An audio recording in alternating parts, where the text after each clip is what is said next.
At Kamal Adwan, northern Gaza last functioning healthcare center, patients with chronic conditions lie in the passages trapped. The hospital is surrounded by Israeli tanks, and each hour brings a new uncertainty. The department came under a wave of shelling and direct gunfire.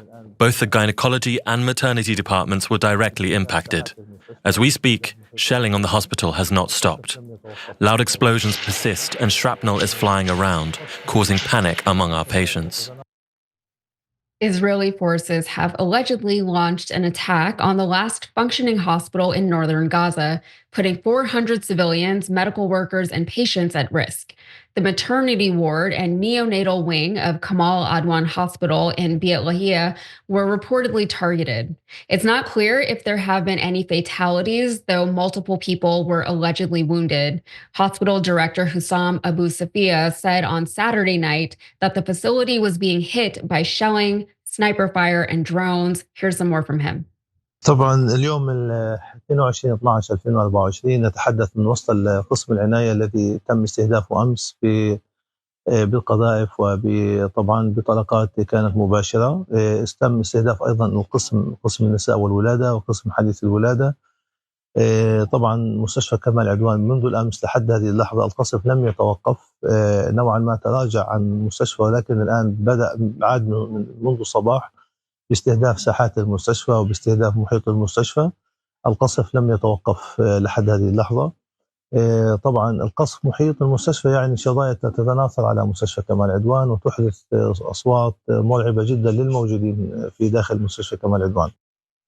He says that the hospital is still treating 80 injured patients despite having minimal resources. On Sunday, an Israeli drone strike on the hospital's fuel tanks and power generator allegedly shut off its electricity.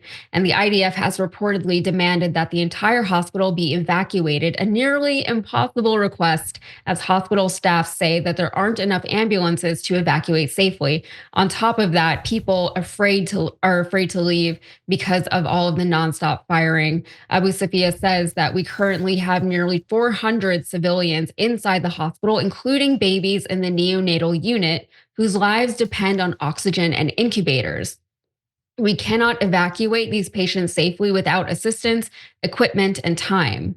Dr. James Smith, a UK emergency physician who has worked on medical missions to Gaza, confirms that calls for evacuation are not just impossible, they're also a breach of humanitarian law. Take a look. The head of the hospital is saying that the military had ordered patients and staff to be evacuated to another hospital.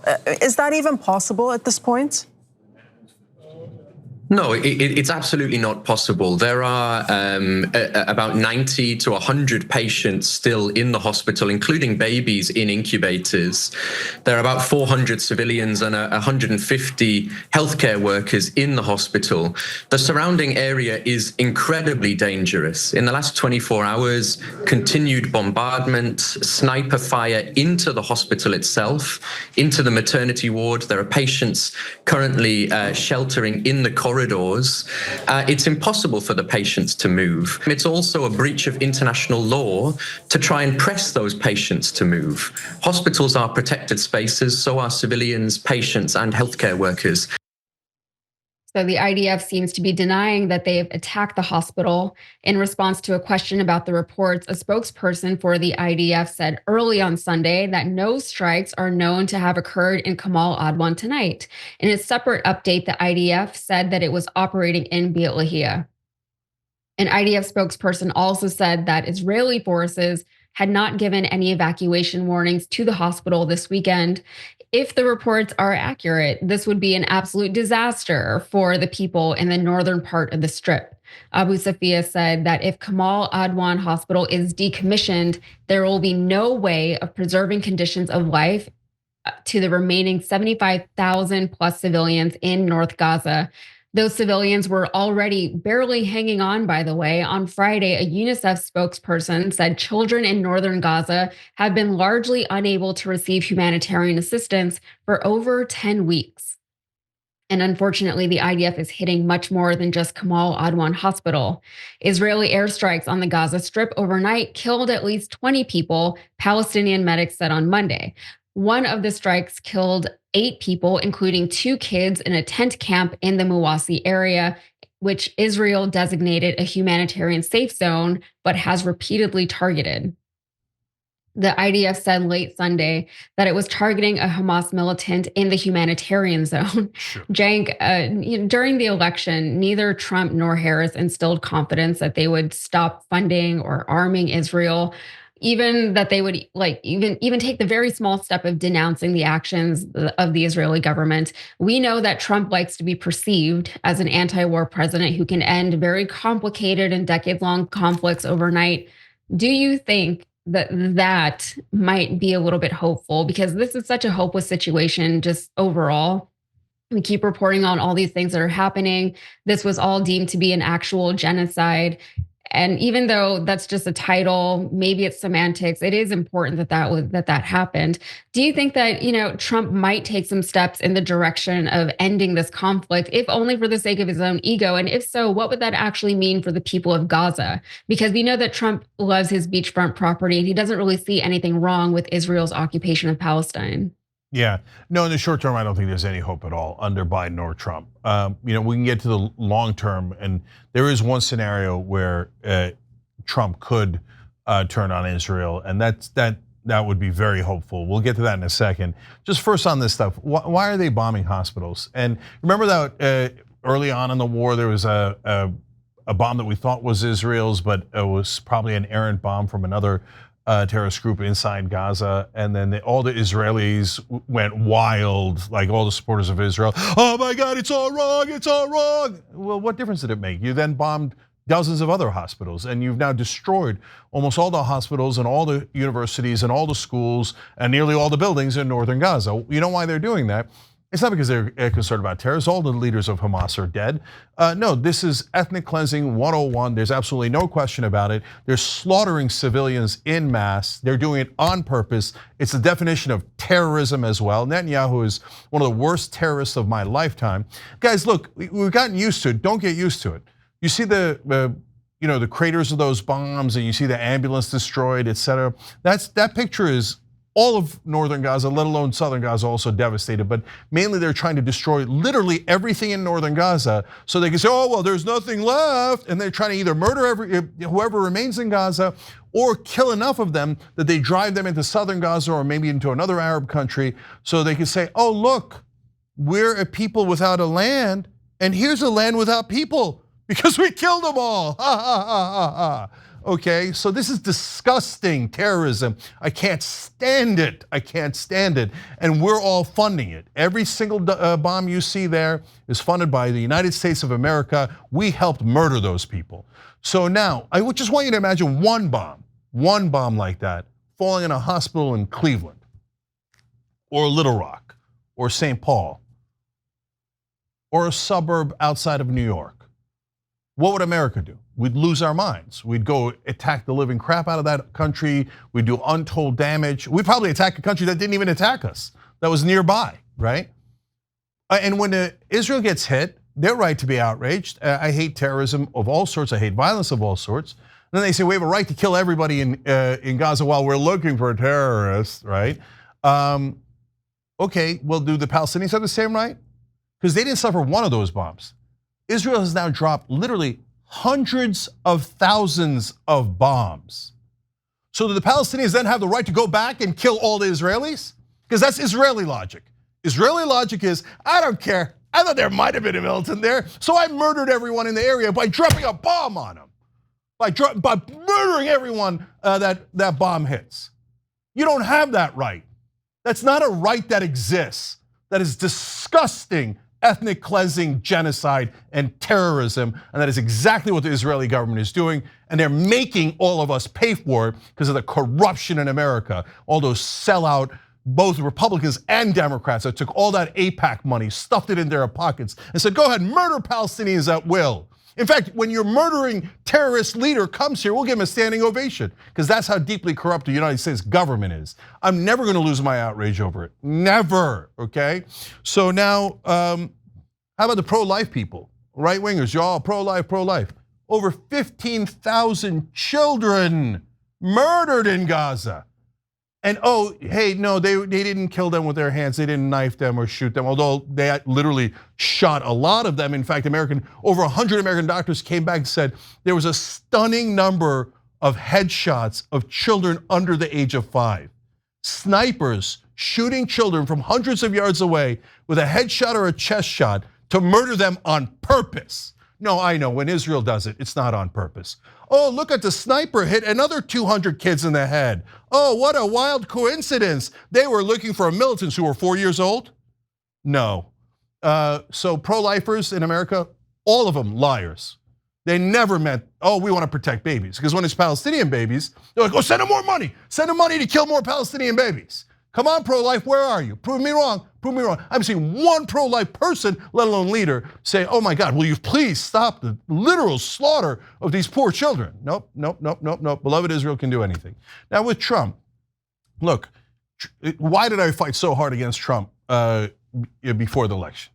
Because the guy's a liar, okay? And he'll do anything for money. So Miriam Adelson gave him $137 million. Her late husband gave him $200 million in the last 2 campaigns. So what did he do? He put Marco Rubio in charge of state, Stefanik, the UN ambassador, Huckabee, the Israeli ambassador, Mike Waltz, National Security Administration. Those are all Team Israel, Team Miriam. They're all neocons, which I thought the right wing was against neocons. What happened, right wing? They're all establishment, they're all in favor of Israel, and they're all in favor of giving all of our money to Israel to murder more people. So what happened to anti-war? BS, total, utter BS when it comes to that. So is there any hope at all? First of all, with Biden and Kamala Harris and the Democrat establishment, zero hope, zero. They're 100% corrupt. They would never, ever defy their donors. That idiot, senile fool, Joe Biden saying, one of my hopes is before I leave, maybe we could get to a ceasefire. Shut up. You've been saying the same thing for over a year now. You know how you get to a ceasefire? You withdraw their funding. Easiest thing in the world. Any child knows that. Are you so senile you don't know that? No, you do know. That's the one thing you do know. You're like, yes, but Jill, did the money come in? The money. And he serves his donors like a bitch. I hate that guy. Oh, no, Joe Biden's so sweet and special. He has so much empathy. Unless you're a Palestinian child, then he goes, oh wait, did the check clear? Murder him, who cares? Didn't do anything and would never do anything. If Israel killed every Palestinian in Gaza, Joe Biden would still say, I'm still looking for a ceasefire, but I sent another 30 billion just in case there was any humans left. So screw Democratic leadership, they're infinitely corrupt. When it comes to Trump, I just told you how corrupt he is, and it's worse. Miriam's ordered him, hey, Trump, come here, dog, come here. I'm Miriam Adelson and I own you. You put Rubio and Stefanik and all these people in, and now I want Israel to annex the West Bank. That's what Israeli papers are reporting. And they're definitely going to try to take all of northern Gaza, and that's why we do this story. And what's Trump gonna do? I say finish it, it wouldn't have happened. Yeah. What are you gonna do, Trump? Okay, and if you're a right winger, I'm predicting it right now, and you'll see I'm 100% right. He will send your money to them like a dog, because his donors ordered him to. What happened? I thought you were anti-corruption. Look, over the next 4 years, we're gonna find out if the right-wing base is actually anti-corruption or not. Because Trump has talked a big game. I called him a fake populist. I believe those voters are anti-corruption. And now a lot of people on the left go, oh no, Cenk, you're totally wrong, they're all lying. I don't think they're lying. But when their daddy says, no, I'm sending your money to Israel, and when whatever war they start, you're gonna pay for it. And if I'll have to help them start those wars, then what are you gonna do? Are you gonna say Trump was full of crap? And are you gonna hold him accountable? Or are you gonna say, no, daddy told me that mommy Miriam wants the West Bank and Gaza Strip. So if daddy Trump says it, then I'm pro-corruption and pro-war. This is your litmus test, right wing. If you still say, no, we serve Israel, and hey, look, America's second, not so bad. Then we'll get to find out who you are.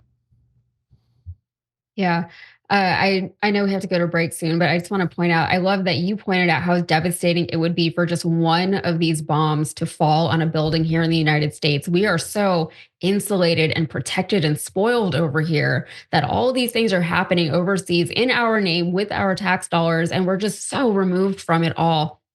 I mean, the idea that a bomb would fall on a school, let alone a hospital, anything like that, like it's something that we can't even really conceive of over here. And we all know what did happen when a couple of skyscrapers were targeted in New York City. And I'm not talking about what the W. Bush administration did in response. That was also, that's a whole other topic. I'm talking about how bloodthirsty we all were at that time. We all were hurt. We all felt violated. We were all confused and we all wanted revenge, right?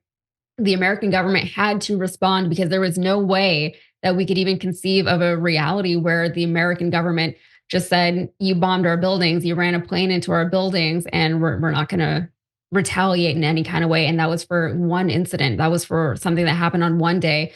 A few thousand people died. How many of those people have died in Gaza so far? And, after that, we all voted W. Bush back into office, that time with the popular vote, which he didn't have the first time.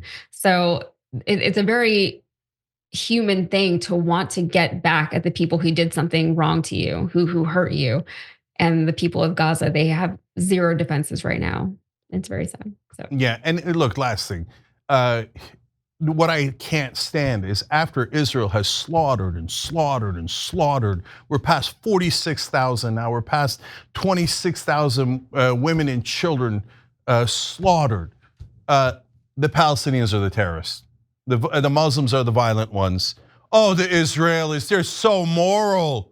They're so deeply moral as they slaughter fields of children because they didn't mean to, but the Muslims meant to.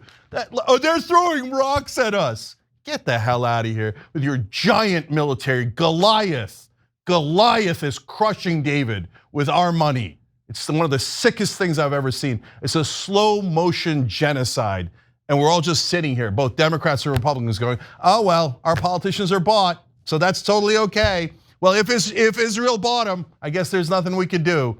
No, you should challenge your own politicians. You see how I challenged Joe Biden and Kamala Harris and Democratic Party right wing? Where are you? Are you mad enough to challenge Trump? Or are you gonna sit there and take and go, oh, Daddy Trump, take more money, give it to Israel, let him kill me, start more wars, yay. So you haven't done it yet. I'm the only one who's actually thinking that maybe they will hold Trump accountable. No one on the left thinks that. But we're gonna find out if there are actually right-wing populists on those hills. If they don't object to this endless slaughter and our money financing it, then they were never populist and they were never anti-war. They just were, the left was right about them and they were just a cult who wanted to follow Daddy Trump. We'll find out. We all got eyes and we all got ears and we're gonna report it honestly right here on the Young Turks. Thanks for watching. If you become a member, you get to watch all this ad-free, except for, of course, this ad. Still, hit the join button below.